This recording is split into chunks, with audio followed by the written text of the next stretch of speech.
13వ రోజు శ్వాసానుసంధానంలో మెహర్ బాబా మహోన్నత మౌనం నిశ్చల నిశ్శబ్దం గురించి చెప్తున్నారు. ఒక వ్యక్తి మనసు యొక్క పరిమితులను దాటి వెళ్ళడానికి ప్రయత్నిస్తూ తనకి తాను ఏర్పరచుకునే మార్గమే ధ్యానం. గాఢ ధ్యాన స్థితుల్లో ఉన్న వ్యక్తి అతను ఎదుర్కొంటున్న ఆధ్యాత్మిక సమస్యలతో పెనుగులాడుతూ తమ మనసులో అప్పటికే ఉన్న కఠిన విధానాన్ని ప్రయత్నించలేకపోతాడు. ధ్యానంలో అభివృద్ధి ఏ విధంగా ఉన్నది అన్నది ఒక వ్యక్తి యొక్క మనసులోని ప్రత్యేక స్థితి పట్ల అంతర్దృష్టి కలిగిన వారు మాత్రమే గ్రహించగలరు. ధ్యానంలో మనసు నియంత్రించటం మరి నిర్దేశించటం అనేది స్వయంగా మనసు యొక్క స్వాభావిక నియమాలను అనుసరించే జరుగుతుంది తప్ప ఏ విధమైన యాంత్రిక లేదా పార్షిక మంత్రశక్తి అన్వయం వల్ల కాదు అన్న విషయాన్ని జిజ్ఞాసులు గుర్తుంచుకోవలసిన మొదటి నియమం. ధ్యానం ఏకాగ్రత కంటే భిన్నమైనది. ధ్యానం అనేది ఏకాగ్రతగా పెంపొందే విధానపు మొదటి దశ. ఏకాగ్రతలో మనసు లక్ష్యంపై కేంద్రీకరించే విధానం ద్వారా లక్ష్యంతో ఐక్యమవుతుంది. మహోన్నత మౌనం మరి నిశ్చల నిశ్శబ్దం అనేవి విజయం సాధించడానికి అతి ముఖ్యమైనవి. అయితే ఈ పరిస్థితులను వెతుక్కుంటూ వ్యక్తి కొండలపైకో లేదా గుహలకో వెళ్ళనవసరం లేదు. నిరంతర సాధన ద్వారా ఒక ప్రత్యేక ప్రదేశానికి భంగిమకు లేదా సమయానికి పరిమితమై ధ్యానం అలవాటుగా మారిన తర్వాత ఆ వ్యక్తి ఏ సమయంలోనైనా ఏ పరిస్థితిలోనైనా ధ్యానం కొనసాగించగలడు. ధ్యానం వల్ల సుప్త చేతన మానసంలోని విషయాలు చైతన్యపు పరిధిలోకి వస్తాయి అని చెప్పారు. టార్కుమ్ సెరైడారియన్ ధ్యానమే మానవాళి భవితవ్యం అంటూ అన్నారు.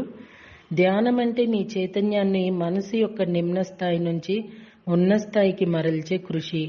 అత్యున్నత స్థాయిని పొందే వరకు చైతన్యం మరింత ఉన్నత మానస స్థాయిలోకి చొచ్చుకొని పోవాలి. సమాచార జాలం ధ్యానం ద్వారా నిమ్న మానసంతో సమాచార జాలం ఏర్పడి ఆ యాత్రికుడు దాని తన ఇచ్ఛానుసారం మనసులోని రెండు భాగాలను ఉపయోగించి సమత్వాన్ని పొందగలడు.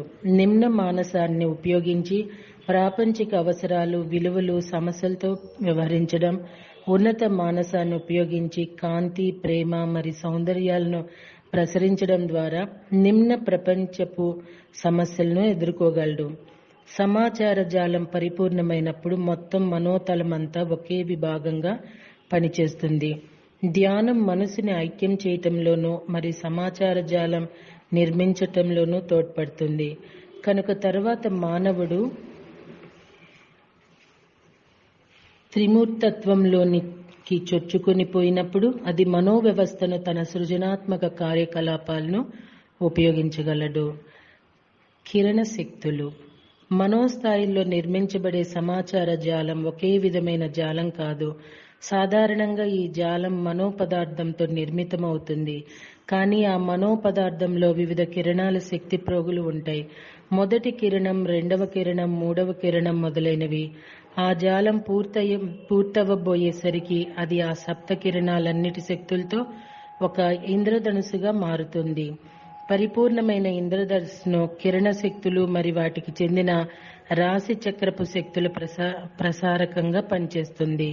తన ఇంద్రధనుసు పూర్తయిన వ్యక్తి ఎంతో శక్తివంతుడు మరి అపార సృజనాత్మకత కలిగిన వాడుగా మారతాడు. ఇంద్రధనస్సు పునాది అంటూ చెప్తున్నారు. ఇంద్రధనుసు నిర్మాణానికి, దాని సంపూర్ణతకు ధ్యానమే పునాది. మీ ధ్యానం గాఢంగా నిరంతరం సాగే కొద్దీ మీ ఇంద్రధనుసు మరింత దృఢంగా నిర్మితమవుతుంది. సంవత్సరాల పరంపరలో, జన్మ పరంపరలో మనోతలం ఒక ఐక్యశక్తి క్షేత్రంగా తిరిగి అనుసంధాన కేంద్రంగా స్థావరంగా మారే వరకు సమాచార రేఖలు పెంపొందుతూ ఉంటాయి. మనో శరీరానికి అనేక ప్రత్యేక కేంద్రాలుంటాయి. అవి ఉన్నత లేక నిమ్న తలాల నుంచి వచ్చే ముద్రలను గ్రహించటం, సాదృశ్యం చేయడం మరి అనువదించటం వంటి వివిధ కార్యాలు చేస్తాయి.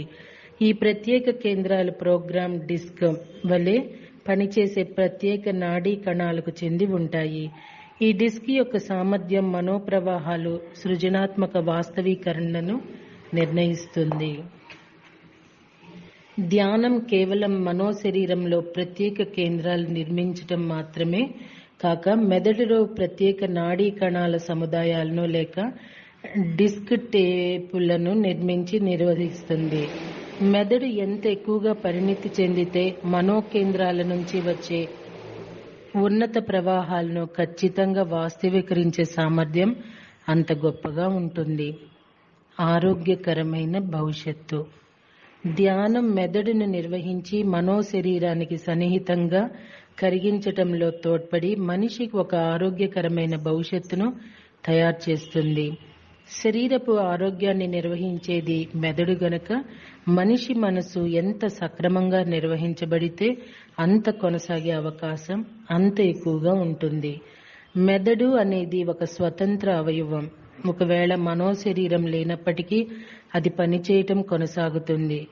కొన్ని ఆ నాడీ కణాలు అప్రయత్నంగానే నమోదు చేసి వెనుకకు నడిచే యంత్రాల వలె ఉండటమే దీనికి కారణం.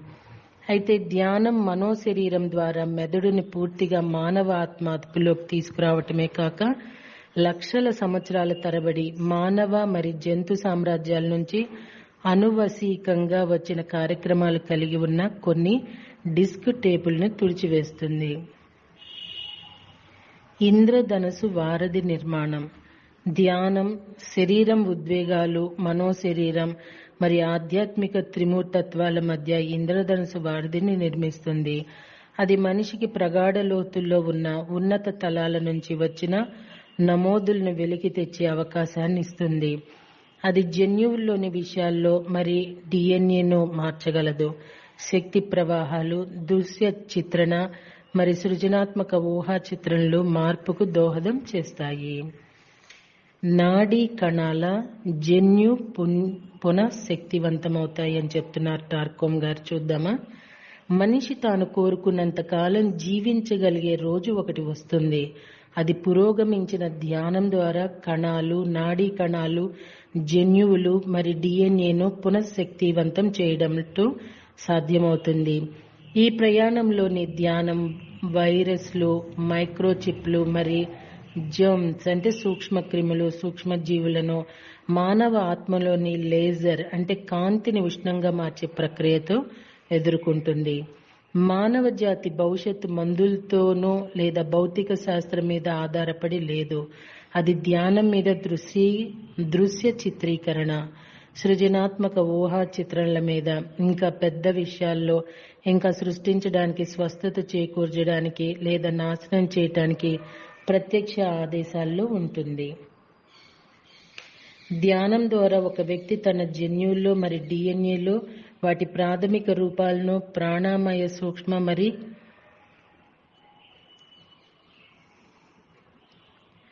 మనోతలాల్లోని శాశ్వత అణువులను సంప్రదించడం ద్వారా ప్రయోజనకరమైన మార్పులను ప్రవేశపెట్టవచ్చు. ఒక కణం లేదా నాడీ కణం వలె ఒక మానవ ఆత్మ స్వీయ ప్రత్యేకత ద్వారా అభివృద్ధి చెందుతుంది. దాంతో అతను మరింత గొప్ప శ్రమకు అర్హత పొందుతాడు.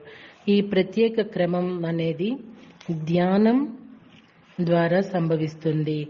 ధ్యానం ద్వారా ప్రత్యేకమైన కణాలు మరి నాడీ కణాలు శిక్షణ పొంది వాటి సరియైన స్థానాల వైపు ఆకర్షించబడతాయి. ధ్యానం ద్వారా మానవ ఆత్మ ప్రత్యేకత పొంది తాను అత్యంత ఉన్నతంగా సేవ చేయగలిగిన ప్రదేశానికి లాగబడుతుంది. ఎరుకతో జీవించటం. రేపటి రోజున తెలుసుకుందామా అండి. Thank you.